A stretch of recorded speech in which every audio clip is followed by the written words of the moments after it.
je lance ça. C'est la petite manip.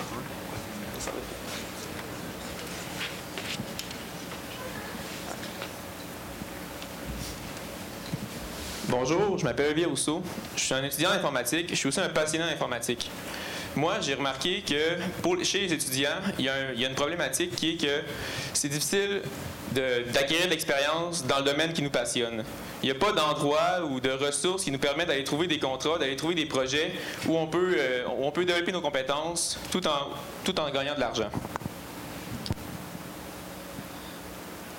Donc, comme Olivier vient de vous l'exposer, c'est un problème aussi qui se fait valoir du côté des PME, dans le sens qu'ils ont beaucoup de besoins, mais ils ont très peu de ressources, dû au fait que le coût de recrutement est quand même très élevé. On parle d'environ entre 100 et 600 dollars. Donc, le coût de recrutement étant très élevé, ça laisse moins de moyens financiers justement pour faire le recrutement. Donc, la solution à ces deux problèmes-là qu'on a trouvé, c'est Entrepris. Donc, c'est la plateforme des PME pour découvrir les talents d'émergence. Ce que ça donne, c'est que ça permet aux étudiants d'aller offrir leurs services. Donc, si je suis un étudiant en informatique, je vais peut-être bien offrir un service de site web. Donc, je peux aller m'inscrire, offrir mon service de site web sur le site. Je vais pouvoir même monter un profil. Donc, au fur et à mesure que je vais faire des contrats, je vais pouvoir avoir des feedbacks de mes clients. Donc, à gagner un bagage, gagner de l'expérience. Donc, je me fais un nom déjà dans le domaine et je gagne de l'argent. Donc, c'est vraiment valorisant pour l'étudiant. Et pour les PME, ça leur permet d'avoir une ressource accessible qui permet de facilement trouver des étudiants, donc pour avoir un service tout aussi professionnel et à moindre coût.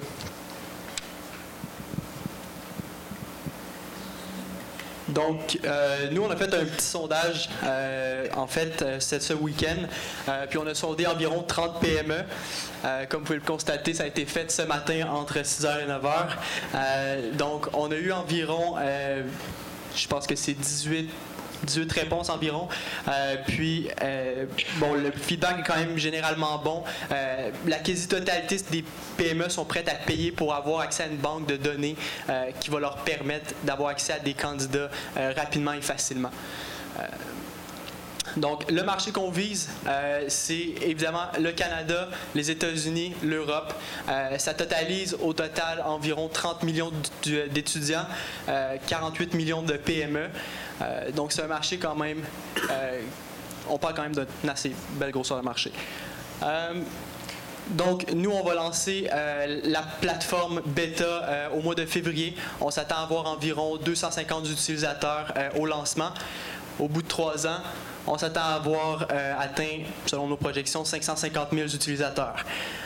Donc, probablement que vous allez nous demander comment est-ce qu'on va faire ça. Donc, pour aller chercher des étudiants, nous, la première chose qu'on pense qui est bonne de faire, c'est d'aller voir les associations étudiantes.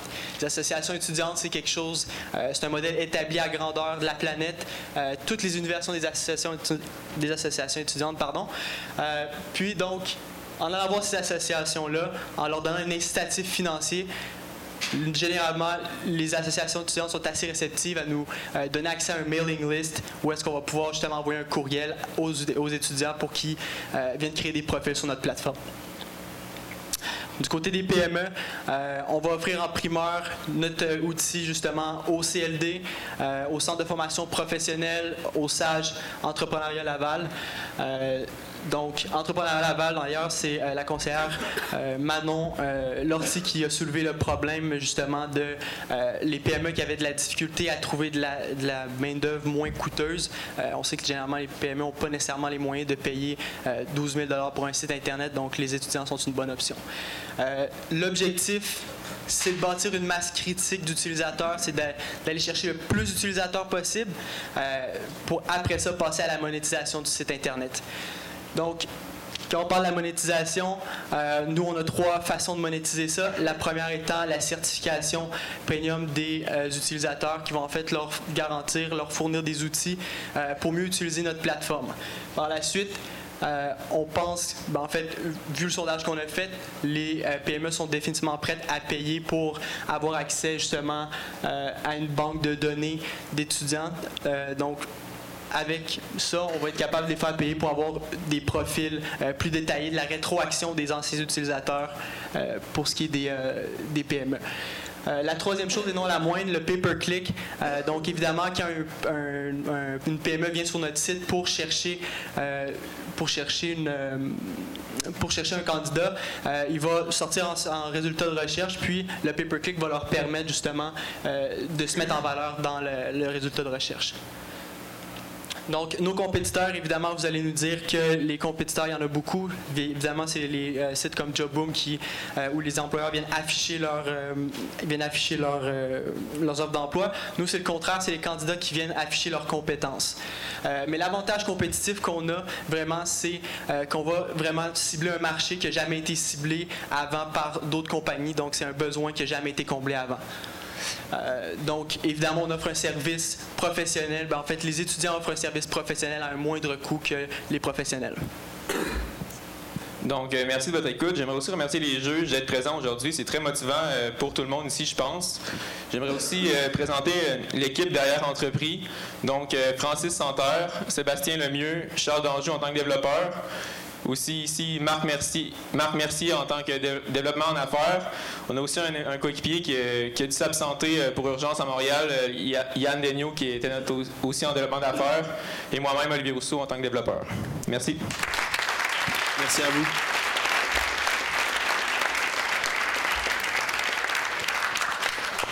Alors, la première question vient encore une fois du public. Comment garantir la qualité du travail fait par l'étudiant? Donc, il n'y a pas vraiment de moyen concret de s'assurer que l'étudiant a fait un bon travail, excepté le fait que c'est l'étudiant lui-même qui doit se forcer pour donner un bon travail, parce que s'il ne donne pas un bon travail, il va avoir un review moins bon par l'entreprise. Donc, si je commence en faisant mon premier contrat, que j'ai une review avec, exemple, seulement 1 point, après ça, il n'y a pas beaucoup d'entreprises qui vont être prêtes à approcher quelqu'un qui est vraiment mal coté sur le site. Donc, on vient vraiment de... Il faut faire attention. Donc, c'est vraiment l'étudiant, c'est la motivation qu'on donne aux étudiants pour s'assurer qu'ils donnent un bon travail là, aux entreprises. Moi, j'ai une question pour vous. En fait, vous avez parlé du prix premium, mais combien est-ce que vous voulez charger les PME? Donc, dans le sondage qu'on a fait auprès des PME, ce qui est revenu souvent une des questions, en fait, on avait mis une question ouverte. Combien seriez-vous prêt à payer pour avoir accès à cette base de données-là? La moyenne qu'on a retenue, c'est autour de 80 $.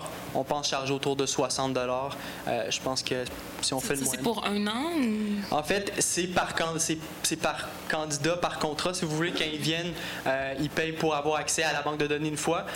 C'est mensuel, donc si au cours du mois, ils veulent continuer, il n'y a aucun problème. Si ils ont trouvé leur candidat et qu'ils n'en ont plus besoin pour les mois à venir, ils peuvent arrêter leur subscription puis la réactiver quand bon leur semble. Puis comment est-ce qu'ils payent? En fait, l'entreprise paye sur le web, vous payez à vous sur le web pour ce frais-là. Oui. Mais comment est-ce que l'entreprise paie le candidat? La transaction se fait vraiment entre la PME puis le candidat lui-même. Nous, on ne s'occupe pas des transactions. On a voulu laisser ça de côté étant donné que c'est un fardeau administratif assez élevé là, pour les plateformes de transactions. Puis est-ce que vous avez une stratégie mobile? Pas encore. Ça pourrait venir, mais on n'a pas eu le temps d'aborder le sujet là, justement pendant les 54 heures. Merci.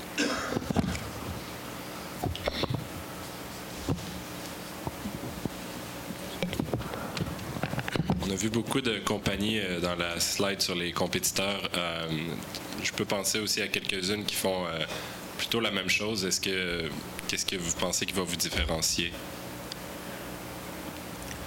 Dans le fond, nous, ce qui nous différencie, c'est vraiment qu'on veut aller chercher tous les étudiants, les passionnés dans leur domaine qui veulent vraiment acquérir de l'expérience. Donc, pas nécessairement charger cher parce que c'est des débutants, pas nécessairement des débutants, mais des personnes qui n'ont pas beaucoup d'expérience, donc qui veulent apprendre, mais qui veulent aussi offrir un service professionnel pour être reconnus. Et les clients, en fond, c'est pas nécessairement les grosses entreprises, mais vraiment les petites entreprises. Comme souvent, on voit il faut de l'expérience pour avoir un emploi ou pour gagner des contrats. Donc, c'est vraiment pour les petites entreprises qui n'ont pas nécessairement un gros budget, donc qui peuvent se virer vers les étudiants. C'est vraiment ce marché-là qu'on vise.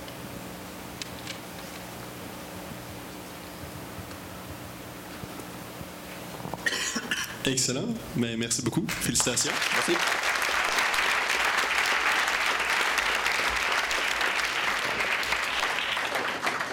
Donc, vous parlez, je vais avoir besoin d'un roulement de tambour.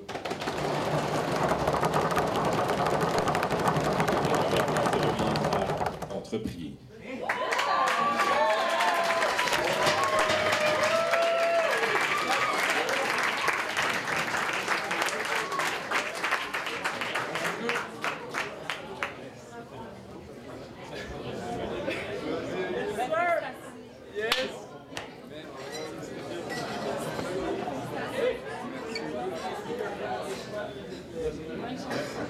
Donc, j'aimerais remercier tous les participants, toute l'organisation aussi qui s'est permis de vivre cette belle expérience-là.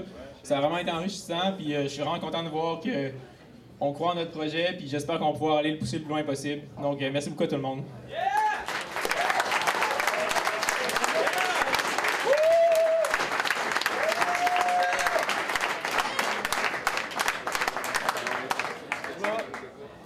Les rêves deviennent réalité.